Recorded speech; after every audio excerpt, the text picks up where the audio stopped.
Hello, horror fans. This is David Howard Thornton, Art the Clown himself, and you're listening to Scarifyer.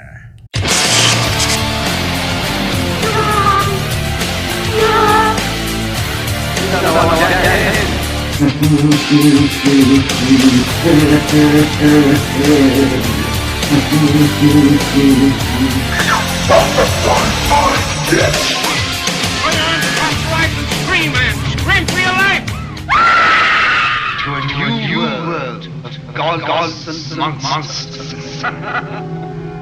All right, Psycho Nations, welcome back to Scarifyer. And today, Scarifyer officially goes full circle. I am the Ace. I'm the Gov. And I'm Quinn. And 2 years ago, we started this thing under a different podcast name called Pods and Monsters. And we talked about Art the Clown and Terrifier. Well, today, we're talking to Art the Clown, Mr. David Howard Thornton. Thank you so much for being with us. Thank you for having me. I'm honored. So how's your day going today so far? Yeah, pretty good. I had a lazy day of just playing video games. Hey, that sounds like a good day to me. I'm not going to complain. I'm an adult, damn it. We promise. Yeah, so are we. At least we pretend to be. Yeah. So, I want to go ahead and jump into it. So, one of the things that I really want to ask you is, what got you started in this industry? Like, what sparked your interest, and how old were you? Oh, wow. I think what made me want to first, really spark my interest in movies in general, like how they're made and everything like that, and, how to get into that kind of work, was the movie Who Framed Roger Rabbit when that came out when I was a kid, back in 1988. I was in, second grade. Oh, and nice. They had a whole special on TV that was like an hour-long special where they showed you how they made the movie. And I thought that was the coolest thing. For one, I was able to see how movies were made, and especially that was a really cool thing because it showed you how they did all the animation, how they did all the puppetry and the live action work, all that kind of stuff, which I thought was awesome. But that's when I also discovered that it was Mel Blanc that did all the voices for Looney Tune characters. Oh, And yeah. I was like, yeah. oh my God, one guy did all of those voices? That's awesome. I want to have a job like that. And so that's when I really started. I mean, I had already started to learn how to do a few voices. Like I did Goofy when I was in first grade. And I was like, oh, wow, I can actually do this voice. And I picked up Donald Duck and maybe Mickey. And then Roger Rabbit came out. That's when I learned, of course, learned about Mel. And I was like, oh, I want to learn more of this. This is actually a viable career. Oh, my God, this is kind of cool. But I wasn't even thinking career-wise at the time. I just thought that was a cool skill set to learn. So I was like, I want to learn how to do voices. So I just started practicing, with my action figures, doing all the voices for them. My mom probably thought I was insane. So, and that's where it all started. Wow. So, I mean, you're mostly known for, obviously Art the Clown, which is really big in the horror genre. Has horror always been an interest of yours, or was that something you kind of, stumbled upon? I was a little bit late to horror. I didn't really start watching horror films until I was a senior in high school when Scream 2 came out, because I was kind of pressured into going to see it with my cast from a show I was doing, because a girl that I liked was going to go see it, and I'm like, oh, I can't chicken out and not. Oh, go that's see always this the reason now. to do it. Oh yeah, That's like I can't be a total coward right now. I gotta go, and I loved it, and I was like, okay. I want to see more of this. So when I went to college the next year, I started watching horror films a lot. My roommate and I would just go and rent stacks of VHSs and watch them over the weekend and stuff like that, and making up for lost time. Because I came from a house where my mom was very scared of horror films, so we didn't watch them. But he came from very Southern Baptist, they were like the Ned Flanders type of family, just so pure and innocent, and so he never watched horror films either. And so Scream 2 was both of our first experience really watching horror, I think. So we're like, oh my God, we gotta watch more of this when we get to college next year. This is gonna be awesome. And that's what we did. But Terrifier, though, I mean, I had never done any work in horror beforehand. I had always really done just musical theater and voiceover work, and I had done a little bit of film work, but just as extras. I had never had like a big role in a film or anything like that, and so Terrifier was my first real experience doing both film and horror. What a way to break in. Yeah, no Yeah. kidding. Holy crap. Because when I came across the auditions for Terrifier, because I was like, I was being realistic with myself. I was like, this is just a low budget independent horror film. Who knows if this will even go anywhere? But I was like, I look at this as a possible great way to get some experience doing film work. This will get me on a set. I can see how this all works now. I'll have experience with this. It'll be something I can add to my reel one day, and who knows? And it went off into areas I did not even dream of it going to. Well, I mean, it's kind of surprising because you look natural in Terrifier doing it. It's like you've been doing this for such a long time. Like, did it come naturally, or was it something that you had to like work on? The character of art pretty much came naturally to me because I've done physical comedy my whole entire life in my acting career. That's something I always just loved doing, and so I've had a lifetime of cultivating that, I guess you could say. So the stuff I really had to learn how to do was just actually be aggressive with people on film and actually almost hurt people. And I was like, they actually had to, like, David, you can actually choke her. Get into it. You're allowed to like, hurt the co-star. Yeah, and my co-stars are even like, yeah, go ahead. It's okay if there's a little bit of pain. I'm like, really? I'm like, yeah, it helps us with the scene. I'm like, are you kidding me? I don't want to hurt you. Well, sure, they get to save some money on fake blood if you know. Yeah. So, Welcome to movie making, kid. Oh yeah, that was literally my first day on set. It was like, okay, you're going to attack this, this character Tara, like start stabbing her in her ankle, and then like start choking her and trying to gouge out her eyes. And I'm like, what? Okay.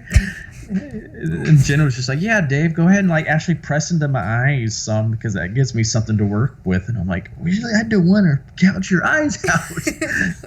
My eyes!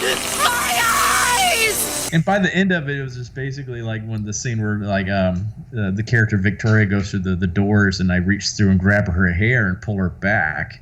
They were just like, I just asked her, like, Sam, are you okay with it? She's like, yeah, go ahead. I kind of like the hair pulling. I'm like, oh, okay. Learned a little something about Sam that day. Yeah. And I was like, and so by that point, I was like, okay, as long as you're okay with it, yank. But then I was like, are you okay? She's like, yeah, I'm fine. I'm like, okay, cool. Man, so they really threw you in the deep end, it sounds like. Oh, yeah. You just had to learn as you went. Exactly. Gosh. Well, one thing that I would like to give you a humongous compliment on, like one thing that I thought was amazing about Art the Clown when I first watched the movie was the body language. You can almost tell what he's thinking just by the body language. And I'm like, I've kind of seen that before, even in like a comical stance. And I'm like, it reminds me of Charlie Chaplin. Yeah. And I heard somewhere that you actually drew from like Charlie Chaplin and Freddy Krueger, and like blending those elements I think would be extremely hard. Like, what did you pull from each different one? Yeah, that's great. Yeah, that's, you've heard right. Basically, I kind of, I guess you could say I went to the Ursula School of Acting, where it's like all about body language. Yeah, that's what I did. I pulled a lot from the silent film actors, and especially silent comedians. Of course, Chaplin, Buster Keaton, Harpo Marx were really big influence. But I always like to say one of my biggest influences was Rowan Atkinson, Mr. Bean, because my aunt, when I was about 13 or 14, gifted me a box set of all of his movies on VHS back in the day, but for Christmas that year. And I just sat there and would watch them over and over and over and over and over and just keep rewinding them, because I just love that style of acting. I love that kind of humor, because it's universal. You don't have to have, it doesn't, language barriers don't apply. It can be appreciated worldwide because it speaks to everybody. Everybody understands what's going on. Exactly. It's kind of, a, like you said, universal language. What I find interesting is how you said you were inspired by Who Framed Roger Rabbit. Great movie, by the way. Oh my God, perfect movie. Yeah, absolutely. And then the voice stylings of Mel Blanc, the man of 1,000 voices, and yet Art is a silent character, and yet you nail him. Oh, you gotta love that irony. Yeah, exactly, exactly. It's so funny, but it's just because I just learned from the best, and during my whole entire acting career, I was lucky to start out doing a lot of children's theater, and children are more into the physical comedy than they are into verbal comedy. Kids love slapstick, and that's where I really cut my teeth in all of that. And then luckily, when I had the 5 years of touring with How the Grinch Stole Christmas, the musical, I had the great fortune to be the understudy for the Grinch, and our Grinch was the wonderfully talented Stephen Carl, who some people might know as Robbie Rotten from the show Lazy Town. Oh yeah. It's Stephen. He was a master at physical comedy. He actually was professionally trained in it, in clowning and all that, and so he was able to actually take me aside and give me pointers and fine-tune my skills of what I had already been cultivating. It so it was wonderful. He was like the sandpaper that I needed for my craft, and I learned so much from him. And I would have moments on set where, like, okay, I would just think to myself, how would Stefan approach this bit right here?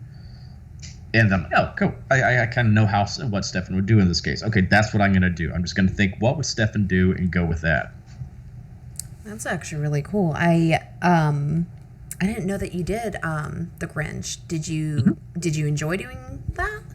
Oh yeah, I did it for 5 years, so I had to have. Well, I was about to say 5 years. You must have liked something about it. I've had well over 300 Christmases. Oh my gosh. It's just, Nothing wrong with that. yeah. It's a great show. I was the understudy for Grinch, but I also played Grandpa Who in the show, so I got to do the two best comedic roles in the show. So I had a blast doing it. So it kind of sounds like horror and comedy kind of like are something that like attract you in acting preference. They do. I love playing comedic characters. I love playing villains. Isn't that funny? It's like polar opposites. Oh yeah, but it's great when you can blend them together, though. That's true. That is so true. So it's like Freddy Krueger and Chucky are great examples of that. Exactly. Well, I mean, horror and comedy are really two sides of the same coin. Yeah. Oh yeah. The same things that can make you laugh can also make you scream. Yeah. Oh yeah. And sometimes they do both to people. It's like some things will make one person scream while the other person's laughing. Like a great example of that, it was the scene in the movie where the I shoot her with the gun. Yeah. That was one of my favorite moments, seeing Terrifier with a crowd, was how many different reactions happened at the exact same time in the movie theater when that happened. You had some people that screamed because they just genuinely got scared. You had other people scream because they were mad. They were like, bullshit. What? No. Then you had other people just start cackling like, that's brilliant. They just loved it. Subvert the expectation. That got me. Yeah. And that was the whole point of it. It was like from that point on, you never knew what to expect from the character. Exactly. It was just like Willy Wonka, where Gene Wilder comes out on his first appearance and falls down and rolls and comes up, and he's totally fine with walking. And you're like, that's the whole reason for this. Just like from that point on, you never know what to expect from the character. Exactly. And I absolutely love how you played the character, played that scene. It was almost as if Art was disappointed to shoot her. Like, you had stopped having fun with her. Yep, that's exactly. You hit the nail on the head. That's exactly what we were going for there. Just like, because I looked at like Art, he likes to play with his victims and he wants to mentally break people. Right. Yeah. And he could, by that point, after all that she had been through, she was not breaking. She was fighting back even, stronger than before. And he's like, God, you're no fun anymore. I'm done. I will say there were 2 points in that movie that got me. The one is when they're sitting in the pizza parlor, and Art is watching Dawn and Tara, and it's going to sound so strange. Nobody make fun of me. It's when they cut back to Art, and Art is just smiling at him. That got me. And then the other part that got me is when, probably one of the most famous scenes in the movie, is when he saws Dawn in half. And that didn't so much scare me, but I actually crossed my legs when I watched that film. Yay. I was like, now I know how it feels for guys when they see like a guy get kicked in the nuts or something like that. I'm like, Exactly. my God. So, It's like, ooh. I mean, I guess it's only fair. Yep, it's only fair. He's an equal opportunity killer. There you go. Exactly. Art He does hates not everybody discriminate. exactly the same. But yeah, going back to the pizzeria scene, that's actually my favorite scene in the movie. I had so much fun filming that scene because it shows you so many, facets of the character in that scene. And you hit upon a great point there about, them looking over at him. He's just, 1 second he's just kind of staring at them. The next second he's smiling at them. That's very creepy. Exactly. That's very disarming. And I actually, oddly enough, back when I was a camp counselor, I remember one day on the bus, we had some the high school students on the bus misbehaving, just being like, we have to listen to you. We're so cool. And I, instead of yelling and screaming at them and, punishing them that way, I just turned around and did my Joker smile and just stared at them like that. And I didn't stop. And at first they're like, okay, that's lame, man. That's not freaky at all, man. Okay. And then like a few minutes later, I'm still just staring at them, not even blinking. And they're like, okay, this is okay, man. You can stop this now. This is getting kind of freaky, man. I actually reduced one of them to tears. He was like a high school football player, and I reduced him to tears because he got so freaked out by me staring at him like that. David Howard Thornton is a hero. That'll shut him up. Yeah. They never misbehaved after that. They're like, okay, wow. And because if they did misbehave, I would just do the same look at them. They're like, okay, never mind. See, it goes to prove that the psychological aspect of things is more terrifying than anything like physical or anything like that, Yeah. I really do want to ask you about playing the Joker, because I know that you played Joker for the Nightwing show. I'm really curious about which Joker you were kind of pulling from, if any, like maybe Mark Hamill or Jack Nicholson. Was there one in particular? Did you blend them? That's a great question, because I intentionally pulled from basically every single version at the time. Okay. I of course, I would say probably the main influence was Hamill's version, Right. especially with the voice, because I put a lot of Hamilisms into the voice. Because I just kind of look at it that way. It's like he's the best version of the character. It's kind of like hearing Mickey Mouse or Bugs Bunny with a voice that's not the typical voice for them. You're like, that's not the character. Sorry. And so that's what I equate. I mean, even before Mark Hamill did the character, that's basically the voice I had in my head for the character when I read the comics. So it was like, wow, this is great. But I mean, I put a lot of Romero in there, especially with the looks. There's a lot of references to Romero with how I looked. I was gonna say I can see a lot of Caesar in there. Yeah, and of course there's some Jack Nicholson in there as well, and some Ledger as well. But this is before the Leto version, so We don't talk about that version on no, I still Scarifyer. haven't done that. Smart move. I understand he does better in the Snyder cut, but I haven't seen the Snyder cut yet, so I can't judge. So. I mean, it was a conveniently short one scene. I guess that made it better instead of a whole movie. Yeah. But they got rid of the tattoos, and we're all happy for that. Oh, thank God. That was so stupid. It's just like that's something Joker would not do, because it's like, if, as he says, if you have to explain the joke, there is no joke. Exactly. And that's it's like, here, let me put damaged on my head. I'm like, it's just like that's it. Back then, that just told me they don't understand the character at all, and you could tell the way they wrote him in Suicide Squad. It's like, you don't understand this character at all. Exactly. It didn't feel like Joker. No, not at all. Especially when he's like pining over Harley Quinn, like mourning her not being around him. Like, oh my God, that's not Joker at all. He'd be like, oh, who's Harley? Exactly. I remember as a kid watching an episode where he throws her out of a window. So Yeah, just flat out just throws her out. I was like, I'm done with you. Well, it's like one of my favorite bits with him was from the comic arc, The Death of the Family.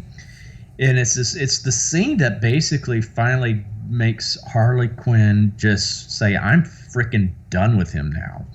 And it's where he like locks her up into this room and there are all these corpses all around her, all dressed as Harley Quinn. He's like, what, you thought you were the only one? It's like, no, you're nothing, you mean nothing to me. You're only a means to an end. Dude, that voice, I was you gonna nailed say.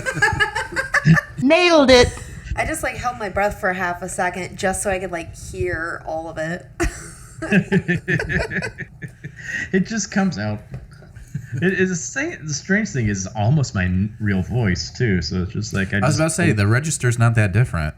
Yeah, I just put a little bit more huskiness in it, and that's about it. And maybe fancy it up a little bit. Polish it up. Yeah, I take the southern out of it. Well, actually, speaking of Southern, you actually got a award back in 2017 for voice artist for a audio drama that you did. Yeah, I didn't get the award, but I was nominated. Okay. What was that like? Oh, that was fantastic. I mean, that's like one of the biggest, voiceover awards in the world. So to just be nominated for that, I was just like, holy crap, wow. It was for this wonderful, wonderful audio drama called Powder Burns that my friend David Gregory, if you were soap opera fans, he played Ford on, I think it was One Life to Live back in the day. But he wrote it and played one of the main characters in it, and the lead of this is John Wesley Shipp, from The Flash. Yeah. But it was great because I got to play the villain of the week in this one episode. This just extremely racist slave owner that's going after his runaway slave, and he has a standoff with the sheriff, and God, it was such a fun episode to do because we recorded it as they used to do the audio dramas back in the day, so we're all in the room together, huddled around microphones, just playing off of each other, and it was just so much fun. So like, John and I are having this standoff scene with each other, and we're like literally head to head with each other in this booth. And I was like, it was like my inner kid was going nuts because I used to watch The Flash when I was a kid, and I was like, oh my God, I'm playing the villain off of The Flash right now. I'm doing something Mark Hamill's done. I'm like, this is awesome. I loved it. It was so much fun. And just to be nominated, I was floored. But who actually won was our show still won that same award category, but it was for another episode that Ed Asner was in. Oh. And I'm like, well, yeah, go ahead. I'm like, because that episode was an extremely good episode because it was about his father, the main character's father, who not the main character, but his David Gregory's character's father, who was losing his mind and coming down with dementia. He was an old gunslinger as well, and it's just this is coming to grips with dementia and Alzheimer's, and it was just so well done. Man. Yeah. It's not really that often that you hear about audio dramas anymore. I think they're great, but I almost feel like it's a dying art that is starting to come back. Mm-hmm. So, I mean, how did you stumble across that? My best friend, Noah Tobias, we used to be roommates and everything like that, and he knew David, and David approached him to be the director for this audio drama and also be his audio director, all that kind of stuff as well.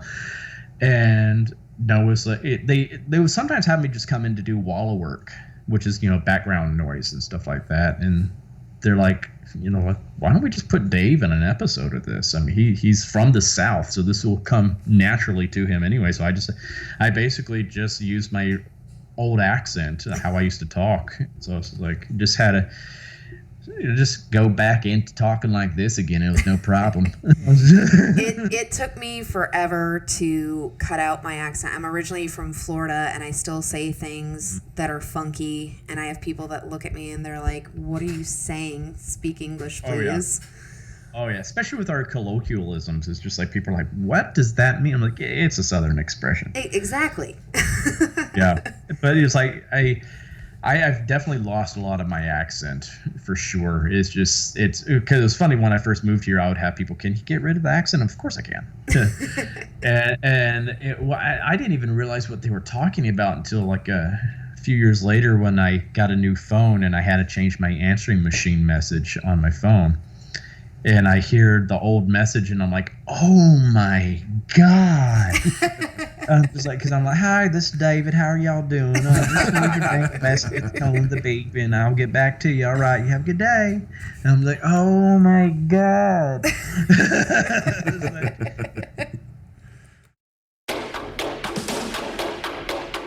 All right, the Gov is going to tell you real quick how to bring the horror into your own home with a handmade soy wax candle from American Nightmare Candle Company. The scents are inspired by locations iconic to the horror genre, places like the Overlook Hotel, Sleepy Hollow, and Elm Street. Each fragrance combination is carefully curated to transport you into the story, and the catalog is ever evolving. So head over to Etsy or to AmericanNightmareCandles.com and get 10% off when you use the code Scarifyer at checkout. This deal only makes sense, so get your American Nightmare candle today. So, David, obviously we were all super excited when we heard Terrifier 2 was coming out. Mm-hmm. Obviously, the pandemic surely had its effect, but where are you guys at with that right now? Are you almost done? Do you have a projected date of when that could be possibly be hitting the streaming sites? Or well, we're in a good place, I would say. I mean, we are in post-production right now. Oh, excellent. Last I heard from Damien, he was about 70-ish% done editing. So that's pretty good. I might have to go back for like a pickup here or there, but that's common. But yeah, we're hoping to get it out, to the masses by Halloween. That's our goal. Nice. Yeah, it just all depends how quickly he can finish getting it edited, and then we have to shop it to distributors. So it depends how quickly we can get distribution behind this and whatever they do. So but we definitely want to get it out as soon as possible because we can't wait to unleash this beast on everybody. It's been talked up for a while. Like everybody in the horror community is just buzzing about it. Yeah, it's crazy. It's gonna be such a fun film. It's just I got to see the rough cut of the opening of the film last week, and it's so good. It's so good. It just starts off with one crazy kill scene that is just like, because that's why we looked at it. It's like we have to start this movie off with a bang and we have to end it with a bang. Because that's what people remember.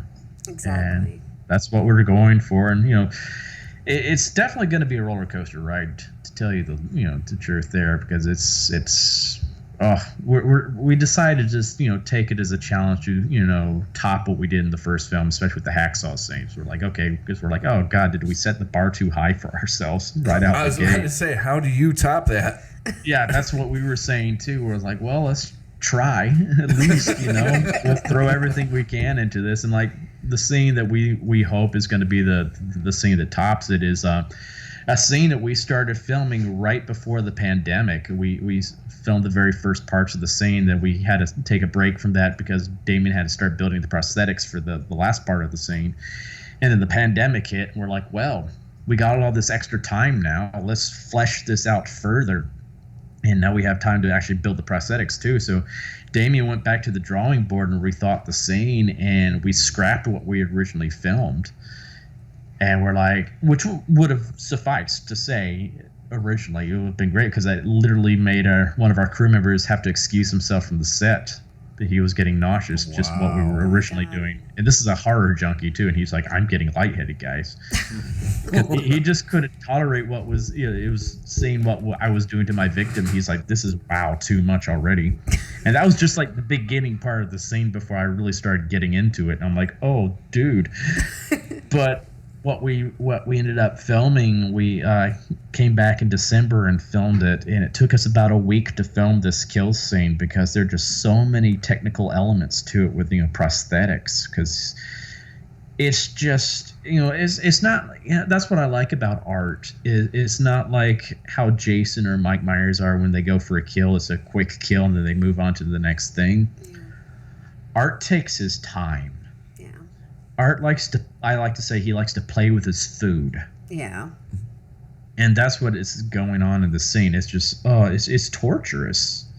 It's just a vile, horrible thing he does to his victim in this scene. It's just, I know we're going to get hate from some people about this because it's brutal. It's absolutely brutal, but it's entertaining at the same time. It's all fun. And I think that's what is so interesting about this is like, you're watching something that's horrible, but at the same time you're kind of enjoying watching it because it's entertaining too. It's like, my God. And it makes you think. You're like, what's wrong with me? I was about to ask, is it really bad if I'm like really excited about this film now? Like, yeah, I know. It's just it's like, because we sometimes have gotten hate from people like, oh, you guys are so misogynistic and stuff like that. I'm like, first of all, are you new to slashers? Right. And second of all, he's the bad guy. right? Yeah. This is what bad guys do. This is what makes him a vile, horrible creature. So what do people want? A nicer bad guy? Like, Yeah, I'm like, no, this makes you like hate him. We want people to hate him. We don't want people to pity him. exactly. And that's one thing Damien has emphasized with me. It's like, I don't want people ever feeling sorry for this guy. He's a reprehensible character, and I want people to understand that. You don't get a lot of those anymore, and, Yeah. and certainly the greats of like the 80s slashers, your Jasons, your Freddys, they did become like softer because you know we got pajamas and dolls to sell and stuff like that. So it's refreshing with art to see somebody who, as you put it, that's the villain. You're not supposed to love him. Yeah. You're not supposed to cuddle with Art the Clown doll at night. Yeah, but people still do. Oh yeah. That's the thing. It's like, wow, it amazes me, like the culture that's evolved out of this character around him. It's just like, wow, there are these people that kind of fetishize him in some ways. I'm like, this is crazy. Well, my other question that I want to ask you is, Art the Clown is becoming really huge in the horror community. He's quickly becoming an icon. I mean, how does that feel for you? It's insane. To put it lightly. Yeah, it's just we didn't expect any of that, to say the least. I'm like, because that kind of stuff doesn't usually happen with a character for his first film. Yeah. I mean, well, technically, there was All Hallows Eve before, but it's just like, but this was his first film. All Hallows Eve was an anthology film. But it's like, that's unheard of because, we haven't had a really big slasher villain for like the past 20 years or so, since maybe Jigsaw. But there have been so many out there that have, been made. Yeah. They just haven't stuck with people. Yeah. And I guess Damien just caught lightning in a bottle with this character. I think it comes to the fact that he's basically an amalgamation of every slasher that came before him. There's a little bit of every single one of those villains inside of Art. There's little bits of their characteristics inside of him. From Freddy to Jigsaw, there's a little bit of everybody. So like everyone's like favorite elements of these horror icons in one vessel, basically. Yeah. That's something that I think is truly amazing because, I mean, your Michael Myers and your Freddy Krueger, they're obviously icons, but if you think about it, they kind of built up over time. And it almost feels like once Terrifier came out, just straight out of the gate, people latched onto this character. Yeah. And have stuck with it. It was nice. Because that's something like, because we were at a convention with Heather Langenkamp, Nancy from Nightmare on Elm Street, and she flat out tells us, like, this is amazing what you guys have done. She's just like, I have never seen this happen before, because she's like, oh, that's all I hear about is that everybody saying Terrifier, Terrifier, Terrifier, art.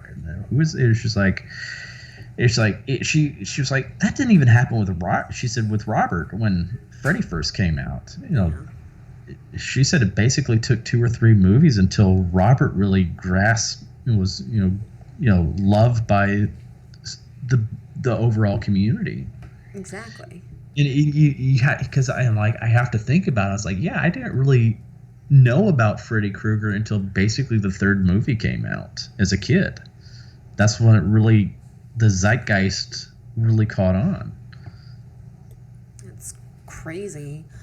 Don't you think, what could contribute it to it is your portrayal of the character? I mean, what I found so impressive about Terrifier was you guys were able to take an old concept like a slasher movie and completely redefine it and make it your own, but keep it classic at the same time. And like Freddy Krueger, it took him 2 movies to really find his personality. Like, he had it right out the gate, and it was different and it was new.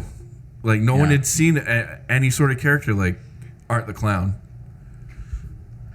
Yeah, I think that might be part of it. I mean, I guess so. Yeah. I mean, like, we just didn't expect it. I do remember because we're trying to be realistic with ourselves. We're just like, we're a very small, low budget, independent film, and we're like, well, maybe the fans of All Hallows Evil like this. That's who we're making it for, basically. Right. So we're like, who knows who's going to see this thing?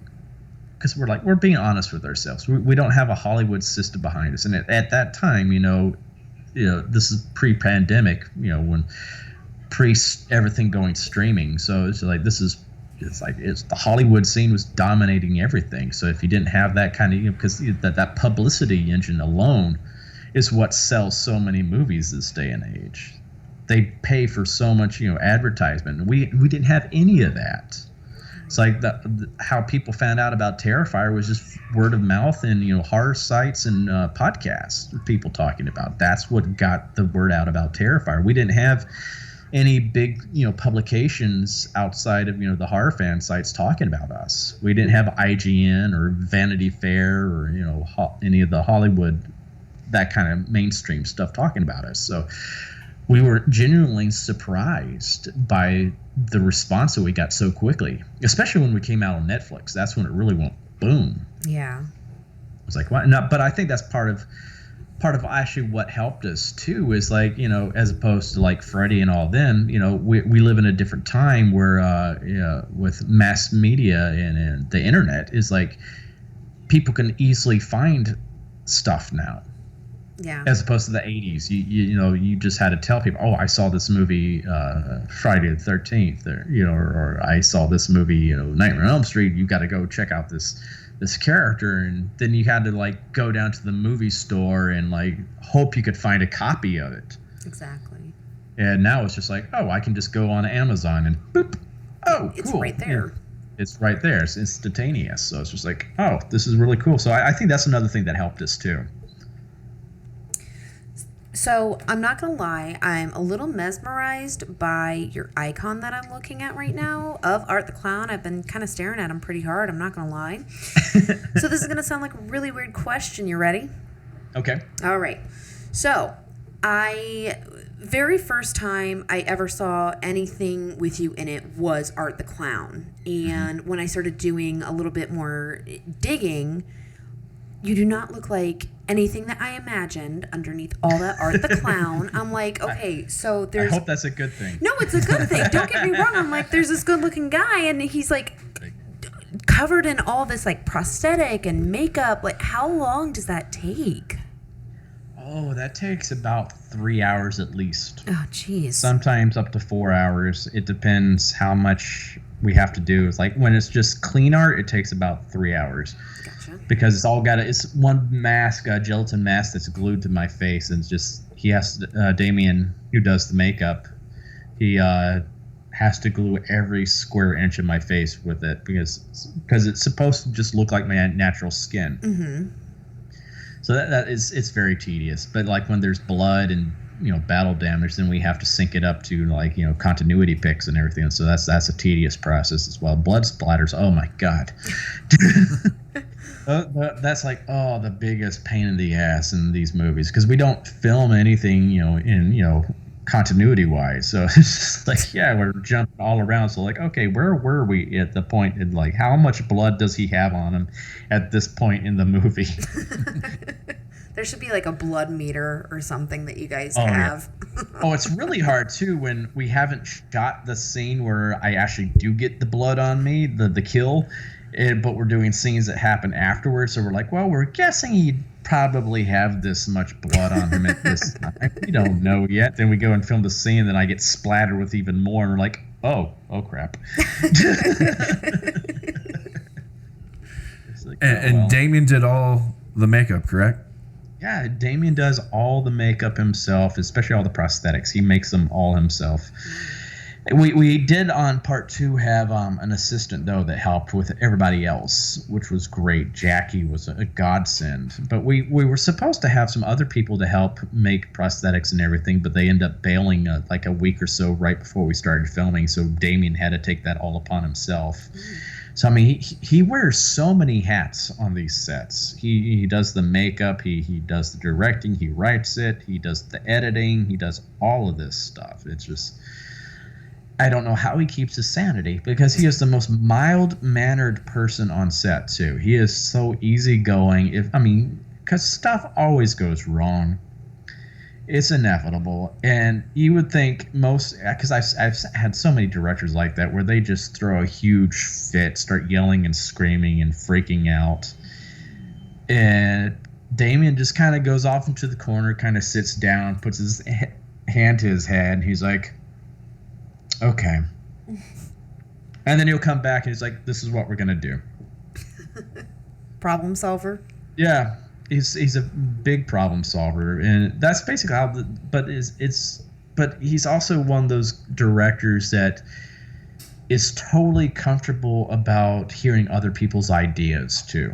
That's nice. And if something sounds really good, he's like, let's try that out and see if it works.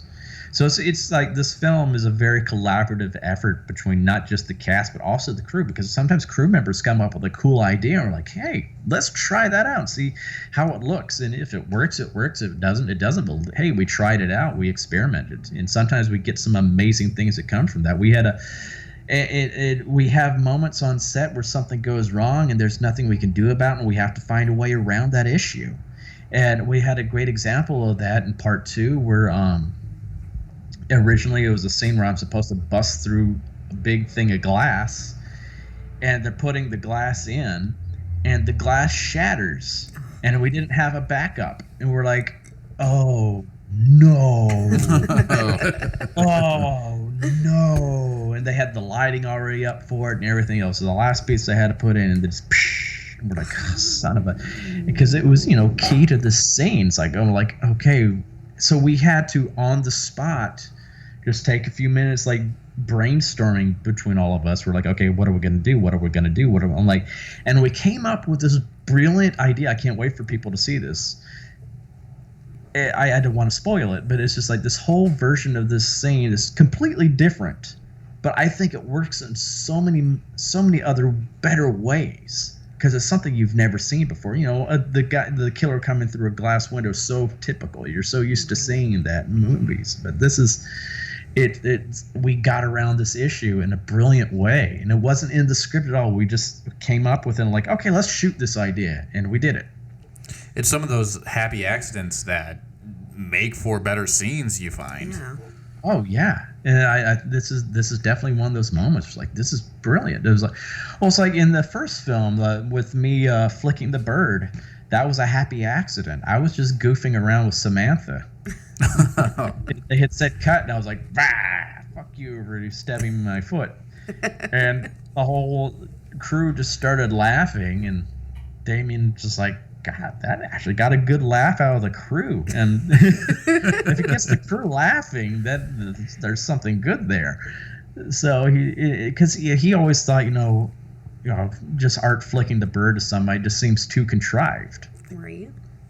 But it was just one of those things that was just right in the moment. It was right in his character, just put a nice little coda on that scene. It was just that little extra that it needed. That extra dash of something.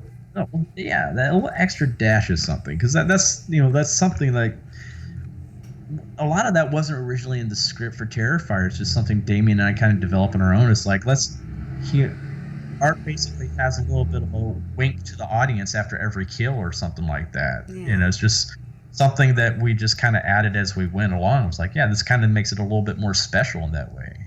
That's actually really refreshing to hear, because it's not very common that like an entire cast and crew work together on literally a project. So it's all this different creative input, it sounds like. So it sounds like a team that blends well together, and that's got to make it a much more enjoyable, relaxed environment to work on.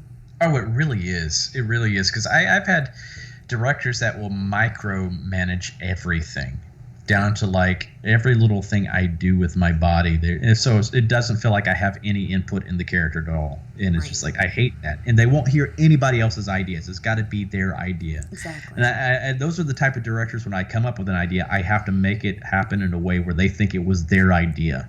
Yeah, see, That's when it's like, okay, you need to take a little bit of a step back. Let me do my thing over here. But that's what's great about Damien. He's totally opposite. He's just like, yeah, let's see, and we'll film sometimes we'll do different versions of a scene. We'll do a serious version, we'll do a scary version, we'll do a comedic version, and he's got options that way. Exactly. And he's like, okay, we'll see what works best at this point in the film. With as we said earlier, with Art becoming huge and the unexpected success of the first Terrifier, was there pressure to make another one, or was there a second one always planned? Yeah, Damien had always basically had a trilogy he wanted to tell in his mind from the get-go. So he definitely wanted to do part 2. And the main reason he wanted to do part 2 is the character of Sienna that's introduced in part 2 is a character he has had in his head for a long time. He's had her in his head before he had Art in his head, I think. Oh, wow. And it's just this protagonist that he wanted to bring to life one day. And now he's had the opportunity to do it. And I can't wait for people to meet this character, because I think she's such a badass type of, Ellen Ripley, Sarah Connor type character. Oh, is she going to be our final girl? We'll see. With Art, you never know. So, that's one thing I always like to stress to people is like, look what happened to Terry. You thought she was going to be the final girl, but you never know. So true. We like to build people up and then just totally dash their hopes. We're going to bring you up, and then we're just going to slam you right back down to the ground. Oh, yeah. So much more fun that way. Another odd question that I actually have, I hear from a lot of different horror actors that they do talk about how horror can kind of take a little bit of a toll. Like, it takes a lot out of you. Mm-hmm. So a lot of them have, like, methods for, like, unwinding, or a lot of them do, like, comedy or something like that. Like, does it take a lot out of you? And if it does, like, what do you do to kind of like unwind and relax? Well, I don't really get like a mental toll on me, I guess, if that's what you're going for. It's like it doesn't really do anything to me psychologically, because I totally understand this is just a character I'm playing. This is not real. So I can totally step out of that. It's like, yeah, I know this is not real. So, and I can easily step into character too. But it is very physically draining, because we'll film sometimes multiple days in a row, and we're filming 12 plus hours every single day, sometimes up to 16 to 20 hours, because we have so much we have to cover, and we're all committed to doing it. So we're like, yeah, we know this is going to be a long day, but we got to get through it. And sometimes the environments that we are not the most fun environments to be in. Very cold, very wet, especially when you're covered in blood. Right. And so, yeah, that's when it sucks. But the things I do in those cases, I do a lot of. I try to bring a lot of levity to the room, so I'm always goofing around and doing my little characters and voices and stuff like that. And we have other people on the crew as well, especially Jason Levy, who's part of the production crew. He was one of the cops in the first film as well, but he's just this big ball of sunshine and funniness, so he's always doing crazy stuff. Like one night he just came because he could just tell we're all exhausted and everything like that, and he comes out of this room and he's wearing Sienna's Valkyrie costume. And we're like, oh my God. It's just like, oh God, we did not need to see that. Oh my God, she wears it so much better than you do. Because, and I think that was really good for Lauren, because Lauren went through pure hell for this role too. And because I'm like, I know I was cold and miserable a lot of these nights we were filming, but I had clothes on. She's just wearing that skimpy little Valkyrie costume that's basically held together with wires and duct tape the whole entire time and chafing her like crazy. And she's having to wear this for hours on end. So I'm like, we were all trying to keep each other upbeat and laughing, especially for her sake. We're like anything to help her get through the day. Right. Gosh. If I ask you one question, after the first Terrifier came out, I know Gov and I talked a lot. We thought for sure that some studio was going to try to pick you guys up. Yeah. And then, then all of a sudden you guys were doing the, fan funding Indiegogo. Did they approach you, or was that something Damien just didn't want to do? He wanted to go in for himself again? A little bit of both. I mean, we did try to reach out to some studios. I don't want to name names, but the people we reached out to just didn't meet our demands. And we didn't really have crazy demands by any means. It's like we weren't even asking for astronomical budgets. We were asking for maybe like $1 million or $2 million, and they wouldn't even give us that. And I'm like, that's unheard of. It's like even the lowest budget movies now are made for at least $1 to $5 million. Right. But I think a lot of these studios saw us that like, well, you made Terrifier 1 with just $50,000, so you guys can do amazing things for $50,000. Like, yeah, we made it for $50,000, and no one really made any money. No one got paid. Right. Yeah. Especially our crew. It was just like that part of that money goes to paying for all the people that help out, that putting all this work into it. We want these people that are putting so many hours and hard work into this to actually make something off of it as well. So it's plus, we had a bigger concept for this movie. We're doing bigger things. He's going out in the world and doing stuff, so he's not confined in one building the whole entire time. So we needed a bigger budget for some of the set pieces we have in this. But these people, this one studio especially, wanted to give us, a lot less than what we were asking for, and they also wanted most of the control of the film. Ooh. And I'm like, no. No good ever comes of that. No. It's like it's like you're not going to give us what we want, and you want to have most of the control. Especially for Damien, this is his baby. Yeah, absolutely. This is his thing, and it's like no, he needs to have this. No, this is the guy you need to be trusting. Yeah, and it's like I mean, if you have a $50,000 low budget independent film that's catches on like we have, you need to trust what the guy's doing. Exactly, because apparently he knows what the audiences want to see. Exactly. And so just trust him. And it's just like come on. It's like, because that's another thing Heather told us. Is like, because she asked us about that. And we told her what happened. She's like, oh, good. I'm glad you guys stuck to your guns. Because she said that was like one of Wes Craven's biggest regrets, that he gave away so much creative control over Freddy Krueger. Yeah. That is bullshit. So we got Terrifier 2 around the corner.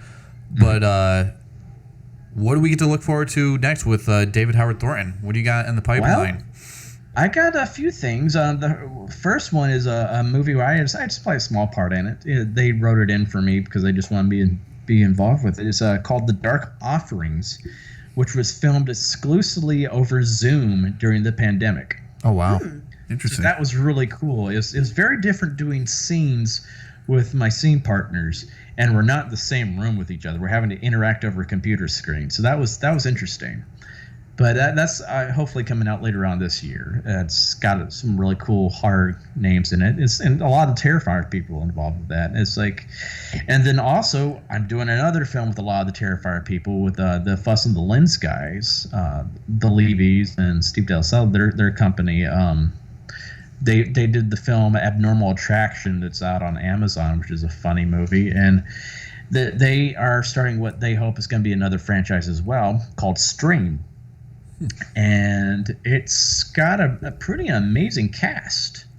There's like a lot of names from the horror industry. They've named already at least some of the names, but there are a lot of people involved that we all grew up watching in horror films our whole entire life, and it's been a dream working on this set with these people. I feel like I'm like a horror version of the Expendables in a way. That's awesome. It's really cool. And we're in the middle of filming it right now. I'm supposed to go back in 2 weeks to do a big fight scene and stuff like that. So that's going to be fun. So I can't wait for this to come out too. So in a weird way, it seems like Team Terrifier, like we're basically starting our own little studio system. We're making our own horror films now. What's wrong with that? Not just Terrifier. No, I see nothing wrong with that. I think it's great. But we're making the films that we think people will enjoy watching. We're fans of the genre. We're making movies for the fans. Exactly. And that's definitely what we appreciate. Exactly. You have some big movie production companies that think they know what fans want, and then they kind of almost like disappoint. So you guys doing something, you guys know exactly what we're wanting and what we're looking for, and you guys are coming out with a bang, so you guys are obviously doing something right, you know? Well, here's hoping people take notice of us more. It's just, I can guarantee you that you won't be disappointed with the kills in Stream either, because Damien is doing the prosthetics and all the practical effects for that as well. Mm-hmm. So like he's you're getting the Terrifier type of kills in Stream as well. Nice. You guys are busy, it sounds like. Holy cow. Yeah, like I said, I don't know how Damien keeps his sanity. It's crazy because like but he's only just doing the practical effects for this. So it's like when we've been on set, we basically quarantined ourselves for about a month and a half in a hotel in Gettysburg, filming for most of this. And so he had all of his computer stuff there with him. So when he wasn't building prosthetics, he was in his room sitting there and editing Terrifier. Yeah. But I do want to say, David, watching these movies and hearing about, all the effects that are going to, it's so refreshing to hear about practical effects in horror movies. Yes. Meaning something again, at least from, you guys. I hate CGI blood. Oh my God. I have gotten so picky about that now because of Terrifier. And I see it so easily now in film, especially when you have like the blood pooling on someone's chest when they get stabbed, and you could just tell it's that fake because they just don't want to keep on changing out shirts on the actors. So they're like, we'll just CG it. I'm like, it just looks so fake. Yeah, it's a pain in the ass to have to change out shirts and stuff like that and clean things up, but it looks so much better when you do it real. Yeah. It's totally worth it in the end. Yeah. Well, it's like a great example of that was if you watch the Ash versus the Evil Dead series. I remember this one episode where there's just basically this blood geyser that just goes off into Bruce Campbell's face for like almost a minute, and it's just this continuous just blood just coming into his face, and like that was real. And I'm like, that, oh my God. I sat there going, God, that looks awesome, but God, what a bitch that had been to film. Oh my God, that must have been miserable. But it looked so good, and that would not have been nearly as effective if it was all CG. Because one, you get that natural reaction when you get splattered by it too. Exactly. It's just like you can't fake that reaction. Right. Yeah, I mean we recently on the flinch. Yeah, we recently on the podcast reviewed Texas Chainsaw 3D, and the last quarter of that movie is all CG blood, and it's worth turning off the film because of how bad it looks. Yeah. It's just it's something that pisses me off, especially when you know these people have so much more money than we have. Exactly. Yeah. Like, you have millions of dollars and you did that? That's how you spend Like, that actually cost you more to do that than it did if you just did it with your fake blood. Kind of feels a little bit like laziness. A little bit. Yeah. You bunch of pussies. Get your hands dirty. Come on. Yeah. If Catherine can hang upside down naked and have blood running down to her face, going up her nose and into her eyes, and she's still okay with doing that because she knows it's going to make that scene so much better on screen, then so can all these other people. It drives me crazy. It's like, commit to it. Exactly. Those are the champions. Yeah, it sucks. It sucks. And we do tell ourselves that on set sometimes, where it just sucks. We're like, this is miserable. It sucks. And we're like, yes, it sucks for right now, but this is going to look awesome on screen, and it's going to be worth it because it's going to endure for posterity. It sucks, right? It's temporary. It's temporary pain. And Push film is through it. forever. But it's going to last forever. Exactly. And it's going to look awesome. So suck it up, Buttercup. And you know, that's just it. And when I first saw the first Terrifier, I was like, there's more memorable scenes in this one indie movie than I've seen in any of the big budget stupid remakes or anything that's come probably in the last 10 years. Exactly. But that's how you know that it's done right. Exactly. You know? Yes. I almost want to laugh, and I hate sounding this way, but I almost want to laugh when I see a horror film now saying, oh, it's going to be so violent and so edgy and all this. There's going to be so much blood. I'm like, that's cute. It's like, yeah, and then you see it, and you're like, really, that's what they were talking about? Like for It too, where they're like, there's going to be so much more blood. There's some of the most blood ever used before in a scene. It's when the bathroom stall fills up with blood with Beverly in it. I'm like, that's it? Yeah. That's no. It's like, when you say something like that, you're expecting like something from like what is that that Guillermo del Toro movie with Dead. Oh my God, I'm totally breaking. But where it comes out with the lawnmower and just goes through that horde of zombies with the lawnmower and just blood everywhere. And it's just like, that's what you're expecting. Exactly. Right. So now every time I watch it and I see that bathroom stall fill up with blood, I'm going to hear David going, oh, cute. Yeah. I think I actually did that in the theater. I was like, oh, that's cute. Well, I mean, ironically, when, you know, the It movies were coming out and everyone was just everything Pennywise, I was like, here, let me tell you about Art the Clown. Yeah. Yeah, it's funny.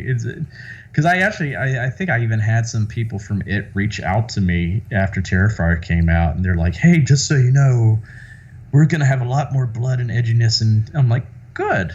We put a little fire under your butt. Give you a little bit of competition.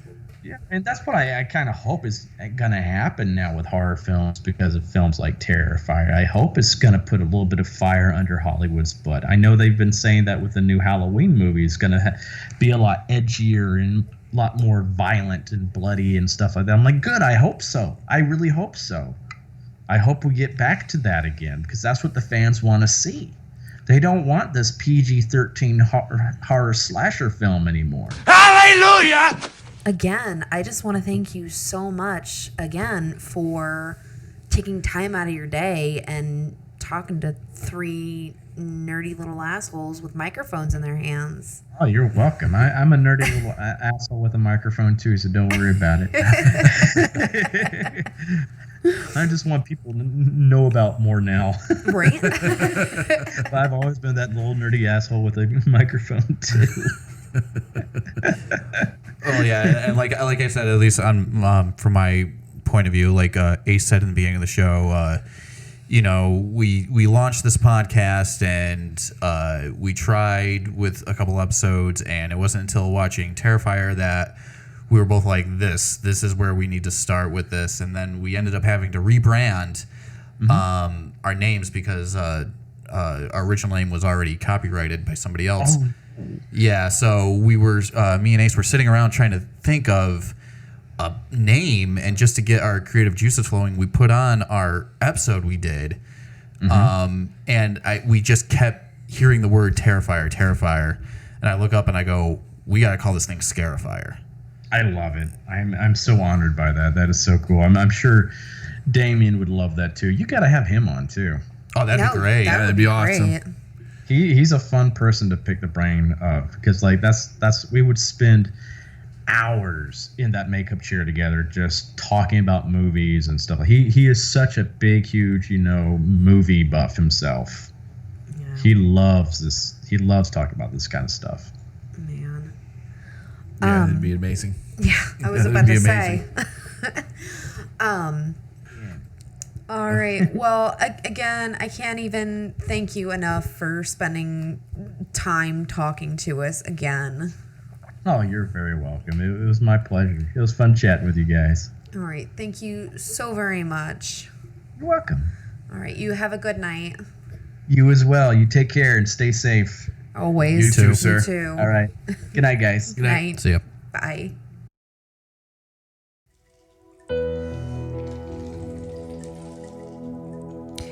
Hey there, it's Quinn from Scarifyer.